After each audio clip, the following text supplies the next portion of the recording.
قبل المغرب ما فيش ولا اتكلمت غير هي كل حاجة واحدة اللي قالتها لي: ياما ما جيتيش ليا ليه؟ مطلة رمضان حماتي منكدة عليا هي وجوزي بسبب مطلة رمضان، ومنكد عليا هو وامه. كل شوية يتخانقوا معايا: بأهلك ما بيجوش ليكي ليه؟ أهلك رموكي ليه؟ حد بيرمي ضناه، حد بيرمي نور عينه. انتوا شفتوا المسافة فين؟ اروح كل اسبوع ازاي؟ مين اللي انا غصب عني بروح لها بجمع الموسمين مع بعض؟ قلت اجمعهم لها واروح لها مرتين، مره كفايه كل شهرين. اعمل ايه طيب؟ جوزي بلا ارزاقي تقوم يعمل في بنتي كده. يقتلها ليه؟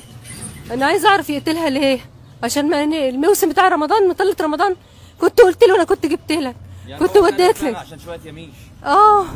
شويه يميش والله عشان ما بروح لهاش وما بودلهاش مواسم. مكتفها ومحرقها في رجليها وعضدها وقطعينها بالسكينة. شفناها، احنا شفناها في الغسل النهارده. ده كله في الغسل. وانا وامي قاعدين في الاوضه معاها في الغسل مش راضية تتكلم. اختها كبيرة. بقول ايه؟ وانا كان عمال يبص: الله يا بطه اطلعي، الله يا بطه اطلعي. تقول لي: مش هطلع. ايه يعني؟ هيعمل لي ايه يعني؟ هيعمل لي ايه؟ انا عمال يبص لنا خايفه يعمل لك حاجه. يا اختي احنا ما نعرفش هيعمل لك ايه. يوم الاحد واحنا قاعدين بعد الفطار بس اللي لقينا كلنا قاعدين معاه: يلا يا بطه عشان نمشي. وشه اتحول.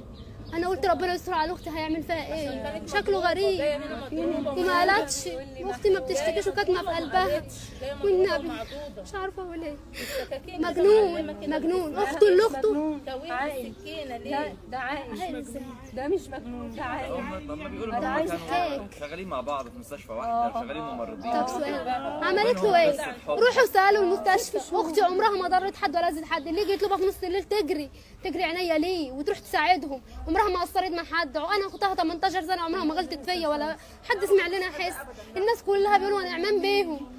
اختي هتعمل حاجه تضره ليه؟ والله تقول لي حماتي كانت تبقى تعبانه اقعد اشيلها واعمل لها واسوي لها، وفي الاخر انت عملتي لي ايه؟ انت اصلا ما بتعرفيش تطبخي، اكلك زي الزفت وانت بتعرفي تطبخي.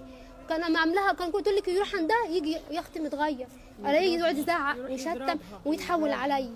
ليه؟ يعني حماتها كانت السبب في الموضوع. كانت عكاكه وتقويه وتقويه عليها. امه السبب وهو. انا ما كنتش قاعده مع امي، هي اللي سمعت. امه السبب وهي. هو وامه السبب عشان خاطر موسم يا كفره، عشان خاطر موسم. حسبنا الله ونعم الوكيل. انا عايزه القصاص، ما وديتلهاش موسم. انا عايزه القصاص.